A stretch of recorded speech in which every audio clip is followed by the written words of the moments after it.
தென் மாநிலங்களுடைய எம்பிக்கள் தொகுதிகளுடைய எண்ணிக்கை குறைந்துவிடும். அதே நேரம் மக்கள் தொகையை கட்டுப்படுத்தாத வட மாநிலங்கள் அவங்களுடைய எம்பிக்கள் தொகுதிகள் அதிகரித்துவிடும்.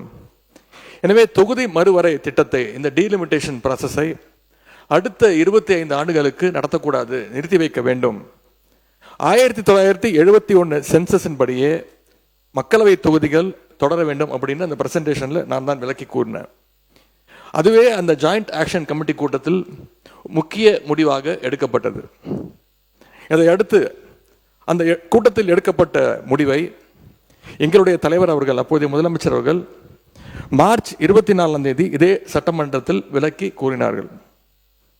இந்த ஆண்டு ஏப்ரல் 16 அந்த மசோதாவுடைய நகலை தமிழ்நாடு எங்கும் எரிச்சு எங்களுடைய எதிர்ப்பை நாங்கள் வெளிக்காட்டினோம். எங்கள் தலைவர் அவர்களே, அப்பொழுது முதலமைச்சர் அவர்கள், எங்களுடைய தலைவர் அவர்களே அந்த போராட்டத்தில் கலந்து கொண்டு அந்த டீலிமிட்டேஷன் மசோதாவை எரித்தார்கள். அந்த மசோதா தோற்கடிக்கப்பட்டதை இந்த தீர்மானத்தில் இந்த அரசு குறிப்பிட்டிருக்கு.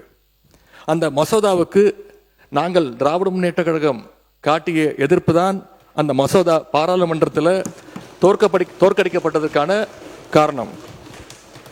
இந்த சூழலில் டீலிமிட்டேஷன் சட்ட திருத்தத்துக்கான மசோதாவை ஒன்றிய அரசு மீண்டும் கொண்டு வரக்கூடும் என்று எதிர்பார்க்கப்படுகின்றது.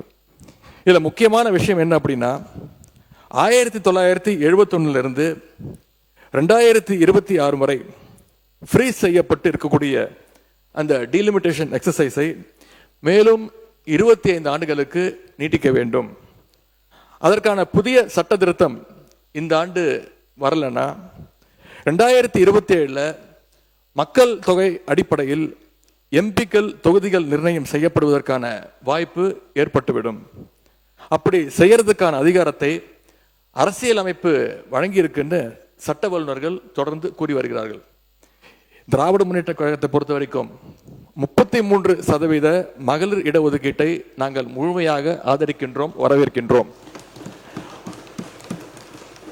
ஒருவேளை மகளிர் இடஒதுக்கீடு மசோதாவுக்காக டீலிமிட்டேஷன் எக்ஸசைஸ் செய்யப்பட்டால் 1971 மக்கள் தொகை அடிப்படையிலேயே செய்ய வேண்டும். அதில் ஏதாவது மாற்றம் வந்தால் நாடாளுமன்றத்தில் தமிழ்நாட்டு எம்பிக்களுடைய விதிகாச்சாரம், நம்மளுடைய ரெப்ரசன்டேஷன் இப்போ இருக்கக்கூடிய 7.18% குறைக்க அனுமதிக்க கூடாதுன்னு மீண்டும் வலியுறுத்தி சொல்லி அரசு கொண்டு வந்திருக்கக்கூடிய இந்த தீர்மானத்தை நாங்கள் வரவேற்கின்றோம்.